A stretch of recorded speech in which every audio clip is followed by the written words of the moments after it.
let's make the most delicious crusty bread. And it's so easy. I'm Julie from Woodbury Farm. I want to show you how to mix up the dough. Check out another video that I have on my channel for shaping it and baking it. Let's get started. So I'm going to use a 2-quart container. Should have a lid. You can use a plate or something. These have lids that fit nicely. I'm going to make 2 different crusty breads. I'll talk you through each one. So the first thing I'm going to do, this one's going to be a regular loaf of crusty bread. So I'm going to put in 3 cups of flour. 1,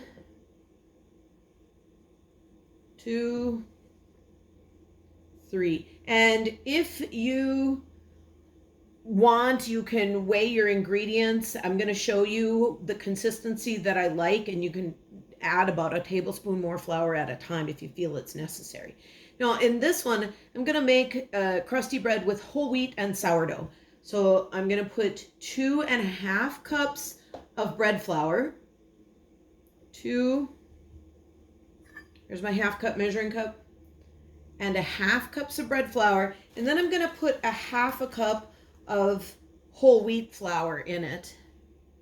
And this just gives a little nicer texture. If you can use all the way up to all whole wheat, but you will tend to get a little bit denser loaf and have to use a little bit different water.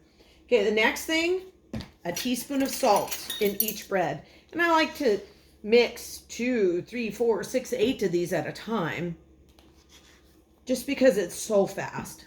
Teaspoon of salt in each one. I use fine sea salt, or you can use kosher salt. It doesn't really matter. You may have to change the amount just a little bit depending on how coarse or fine your salt is. Active dry yeast, a teaspoon or a little less in each bread. And then I'm just going to take my measuring spoon and mix these up, just so that the salt, the wheat flour, and the yeast are all kind of throughout.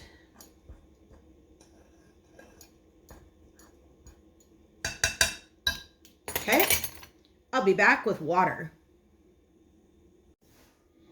And we have 1.5 cups of water. Now your water needs to be lukewarm or colder. If it's room temperature, it'll just take a little longer for the, or cold, it'll take a little longer for the bread to get going. If your water is too hot, it will kill the yeast.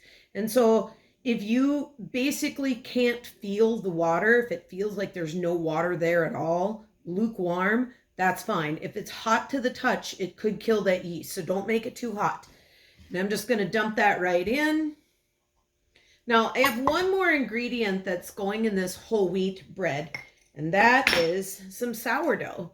And this is a whole wheat sourdough, and I'm just going to take a few glops. I don't measure this.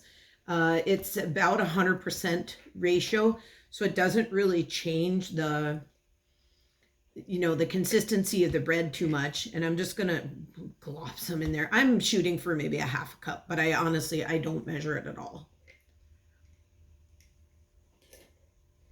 I do sometimes have to add a little bit more flour to that if that one, because if the sourdough is just a little bit runny, which this one does appear to be. And now I'm just going to mix. And this is actually should give you a pretty good workout. So you need a good stiff spoon, and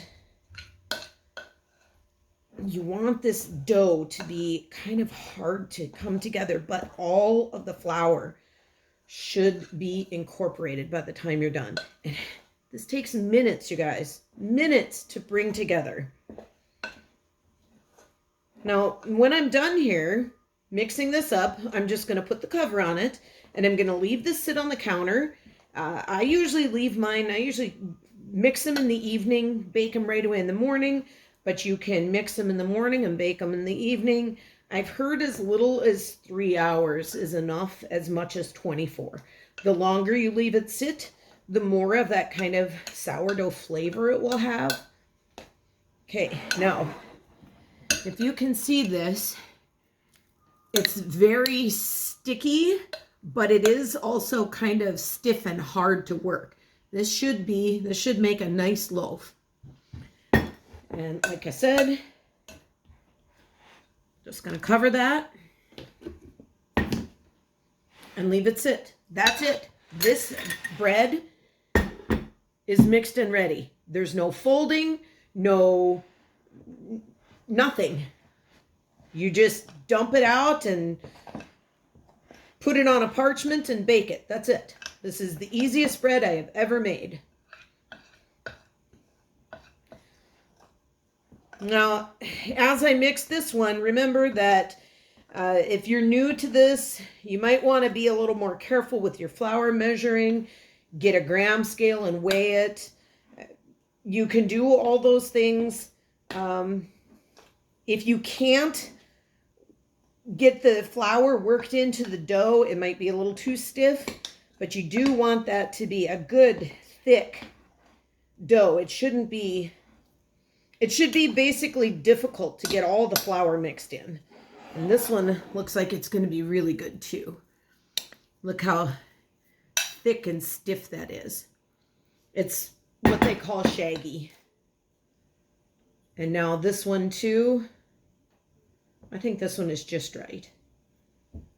If they're a little loose, you'll get kind of a loaf that's thinner. It doesn't puff quite as well, but it's still perfectly delicious and perfectly edible.